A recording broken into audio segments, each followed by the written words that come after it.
जय श्री राम मित्रों, कैसे हो आप सब। मैं जय रावत आप सभी का स्वागत करता हूं विजिट अयोध्या, चलो अयोध्या के इस अध्याय में। और आज मैं आपको बताने जा रहा हूं अयोध्या के बारे में, इस पावन नगरी के बारे में, इस राम जन्मभूमि के बारे में।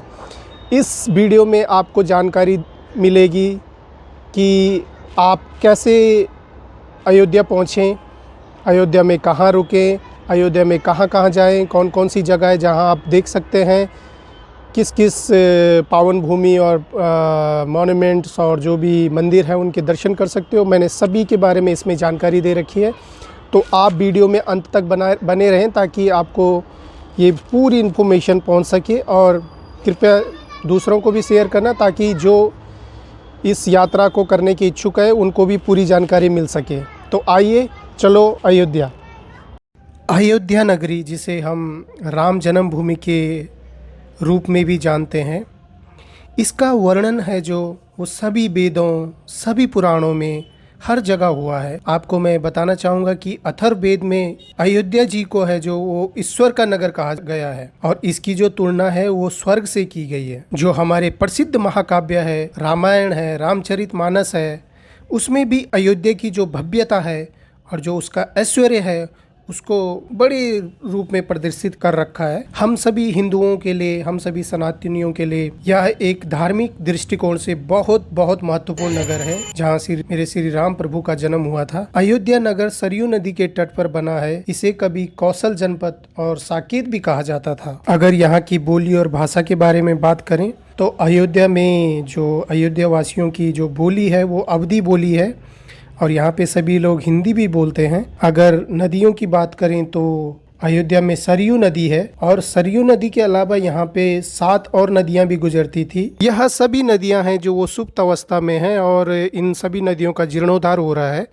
84 कोस की जो यात्रा होती है आपकी अयोध्या की, उसमें आप इन्हीं नदियों से होकर गुजरते हैं। एक महत्वपूर्ण सूचना यहाँ है कि यहाँ पे ये मांसाहार खाना वर्जित है, क्योंकि ये हम सभी हिंदुओं का एक धार्मिक स्थल है। अगर अयोध्या के सभी मंदिरों की बात की जाए तो यहाँ पे लगभग 7000 के लगभग छोटे और बड़े मंदिर है, लेकिन यह संख्या सभी छोटे और बड़ी मंदिरों को जोड़कर ली गई है। महत्वपूर्ण रूप से 70 से 100 मंदिर के बीच में है। अब बात करते हैं अयोध्या की घाटों की। यहाँ पे 51 घाट है, जिसमें हर दिवाली में लाखों की संख्या में दीपक जलाए जाते हैं। रामलला की इस नगरी में 108 कुंड है जिनका जीर्णोद्धार किया गया है। अयोध्या में जो 84 कोस की यात्रा होती है, इनमें ये सभी 108 कुंडों के सहित जो 7 नदियां हैं उन सभी तीर्थों का भ्रमण होता है। अब बात करते हैं कि अयोध्या में कहां कहां घूमने जाएं। तो सबसे पहले हम अपनी इस यात्रा को शुरू करेंगे हनुमानगढ़ी से। मित्रों, जो ये हनुमानगढ़ी मंदिर है, ये अयोध्या के सबसे महत्वपूर्ण जो मंदिर है, सबसे महत्वपूर्ण जो स्थल है उसमें से एक है। इस मंदिर के बारे में एक धारणा है कि यहाँ पर हमारे पवन पुत्र बजरंगबली हनुमान जी अभी भी रहते हैं, और वो एक कोतवाल के रूप में पूरी अयोध्या की रक्षा करते हैं। इस मंदिर तक पहुंचने के लिए 76 सीढ़ियों को चढ़ना पड़ेगा, और ये मंदिर एक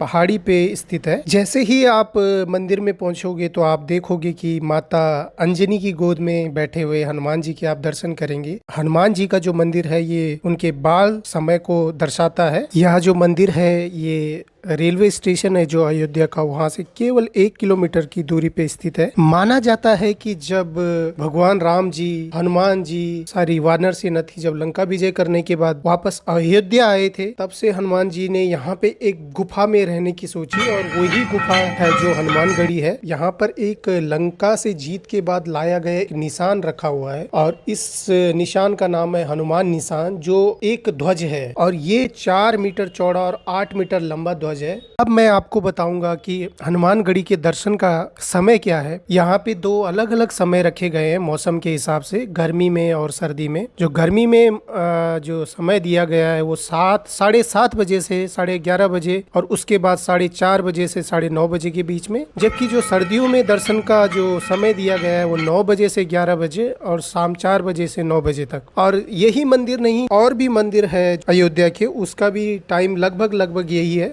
हनुमानगढ़ी के दर्शन के बाद हम आपको ले चलेंगे दशरथ महल और कनक भवन में। जो यह दशरथ महल है वो राजा दशरथ जी ने ही बनवाया था और ये त्रेता युग से बना हुआ मंदिर है। दशरथ महल है जो वो हनुमानगढ़ी से सिर्फ 50 मीटर की दूरी पे स्थित है। दशरथ महल को बड़ा स्थान या बड़ी जगह के नाम से भी जाना जाता है। दशरथ महल की एंट्री के लिए कोई टिकट नहीं है, ये निःशुल्क है। अब हम आपको ले चले हैं कनक भवन। माना जाता है कि ये महल माता कैकेयी का था और जब प्रभु श्री राम का विवाह माता सीता से हुआ तो माता कैकेयी ने उपहार स्वरूप दिया था। इस मंदिर के जो मुख्य गर्भगृह है वहाँ पे श्री राम प्रभु और माता सीता की प्रतिमा लगी हुई है।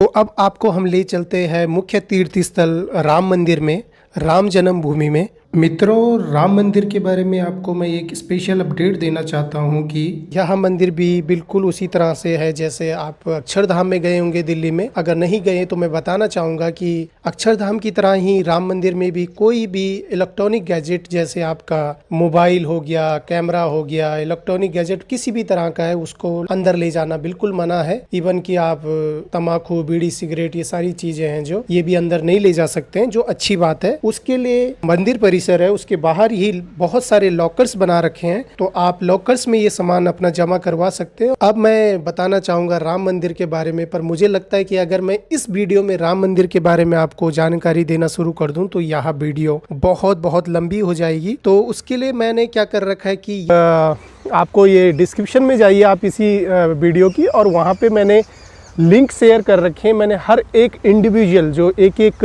प्लेसेस है, मॉन्यूमेंट है, टेंपल है या कुछ भी है, उसके लिए मैंने अलग से वीडियोस बना रखी है। तो आप वहाँ पे जाके आप क्लिक करें और आप उसके बारे में पूरी जानकारी लें।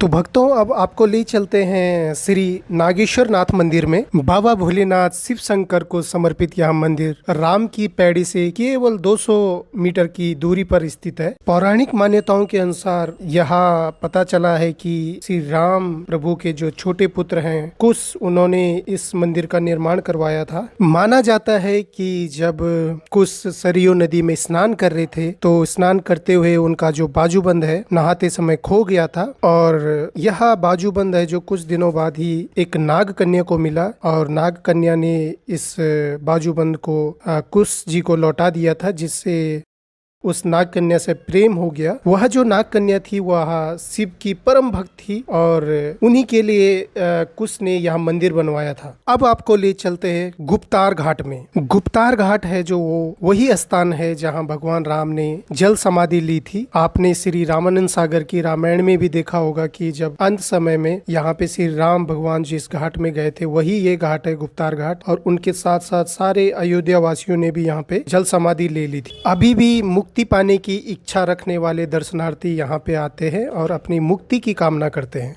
अब हम आपको ले चलते एक और दर्शनीय स्थल जिसका नाम है त्रेता के ठाकुर। यह वही स्थान है जहाँ पे भगवान श्री राम ने अश्वमेध यज्ञ किया था। इस मंदिर में भगवान राम की मूर्तियां रखी गई है जो काले रेत के पत्थरों पे उकेरी गई है। अब हम आपको ले चलते हैं राम की पैड़ी। राम की पैड़ी का नाम सुनते ही आपके दिमाग में हर की पैड़ी भी आया होगा। हर की पैड़ी जो हरिद्वार में है। हर की पैड़ी गंगा जी के तट पे है और राम की पैड़ी है जो वो सरयू नदी के तट पर है, और मान्यता है कि यहाँ पे अगर किसी ने स्नान कर दिया तो उसके सारे जितने भी पाप हैं वो सब धुल जाते हैं। भक्तों, इसके बाद हम आपको ले चलते हैं श्री सीता रसोई में जो एक मंदिर है, और इस मंदिर में आप श्री राम, लक्ष्मण, भरत, शत्रुघ्न के साथ साथ उनकी पत्नियां श्रीमती सीता माता, उर्मिला माता, मांडवी माता और सुकृति माता की मूर्ति लगी हुई देख सकते हैं। कहा जाता है कि इस मंदिर में माता सीता है जो वो खाना बनाया करती थी। तो आप को पता ही होगा कि माता सीता है उनको अन्नपूर्णा का रूप भी कहा जाता है। कुछ का कहना है कि यहाँ पे 1-2 बार ही माता सीता ने भोजन बनाया था, और जो यहाँ पे 5 ऋषि आए थे, 5 ऋषियों को भोजन करवाया था, इसलिए इसे सीता की रसोई नाम से जाना जाता है। आज भी आपको देखने को मिल जाएगा कि इस रसोई में प्लेट, चकला, बेलन आदि इत्यादि रखे गए हैं। इस रसोई के ठीक बगल में एक जानकी कुंड भी है जो जहाँ माता जानकी, सीता माता स्नान किया करती थी। और अब हम आपको ले चलते हैं राम कथा पार्क, जहाँ पे जो भी राम की कथाएं होती है इसका भव्य जो आयोजन होता है इसी राम कथा पार्क में होता है। ये बहुत ही बड़ा और भव्य पार्क है। राम जन्मभूमि के सभी तीर्थ स्थानों के दर्शन करने के बाद अब हम आपको ले चलते हैं सरयू नदी की आरती के लिए। और यह समय होगा 6 से 7 बजे के बीच में, जब आप सरयू नदी के तट पे, सरयू नदी के घाट में माँ सरयू के सामने उनकी आरती करेंगे और इसका आनंद लेंगे। सरयू तट है जो उसका वर्णन अनेकों बार शास्त्रों में किया गया है। वेद पुराण से लिए गए एक श्लोक के अनुसार, दरस परस मज्जन अरूपाना, हरई पाप कह वेद पुराना, नदी पुनीत अमित महिमा अति, कही न सकई शारदा विमलमति। इसका अर्थ यह हुआ कि श्री सरयू जी के दर्शन और स्पर्श से और इसका जलपान करने से समस्त पापों का नाश हो जाता है। यह नदी है जो यह एक पवित्र नदी है। यहाँ पे आप अगर आराधना करें तो आपके सभी दुखों का निवारण हो जाता है। सज्जनों, अब मैं आपको बताना चाहूँगा कि आप अयोध्या धाम कैसे पहुँचें, रामनगरी में कैसे पहुँचें। तो आप यहाँ पे बाई रोड, बाई ट्रेन और बाई फ्लाइट तीनों माध्यम से यहाँ पे पहुँच सकते हैं। पहले हम बात करते हैं Ayodhya by train. By train कैसे आएँ? तो अयोध्या का खुद का ही जो रेलवे स्टेशन है, जो अयोध्या जंक्शन है, वह एक बहुत ही सुंदर भव्य रेलवे स्टेशन। आप यहाँ पे आके अपने आप में ही आपको एक महसूस होगा कि मैं एक किसी दिव्य नगरी में आया हूँ। अगर आपके शहर से अयोध्या के लिए ट्रेन नहीं चलती है तो आप निकटतम जो रेलवे स्टेशन है, या तो लखनऊ हो गया, प्रयागराज हो गया या वाराणसी हो गया, इन रेलवे स्टेशन में आप आ सकते हैं और वहाँ से आप बाय रोड अयोध्या धाम पहुँच सकते हैं। अब अगर आप अयोध्या बाई फ्लाइट आना चाहते हो तो उसके लिए अयोध्या का खुद का ही एयरपोर्ट है, श्री रामचंद्र एयरपोर्ट, जो कुछ दिनों में ही बन के तैयार हो जाएगा। और ये एयरपोर्ट है जो मेजरली जितनी भी सिटीज़ हैं, जो मेजर सिटीज़ हैं, उनसे कनेक्टेड है। तो आप डायरेक्टली भी अयोध्या आ सकते हैं। और जब तक अयोध्या का एयरपोर्ट तैयार नहीं हो जाता तब तक के लिए आप निकटतम जो दूसरा एयरपोर्ट है, चौधरी चरण सिंह एयरपोर्ट लखनऊ, वहाँ से आप अयोध्या पहुँच सकते हैं। पहले आप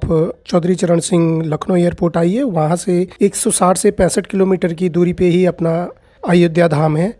तो बाई रोड वहाँ से आप आ सकते हैं। अगर और ज़्यादा जानकारी जानना चाहते हो या ट्रेवल रूट के बारे में जानना चाहते हो या आइटनरी के बारे में आपको कुछ पता करना है, या कहाँ से, अगर जहाँ से आप आ रहे हो वहाँ से आपको ट्रैवल का प्लान करना है और या कंप्लीट पैकेज चाहिए, तो उसके लिए आप ऑफिशियल वेबसाइट है जो www.visitayodhya.com, इसमें जा सकते हैं।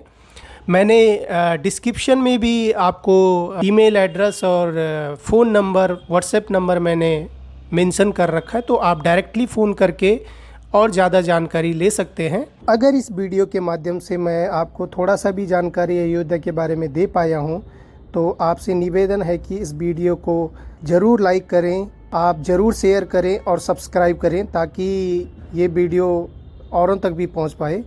वीडियो को आखिरी तक देखने, लाइक करने, शेयर करने और सब्सक्राइब करने के लिए आप सभी का बहुत बहुत धन्यवाद। राम राम।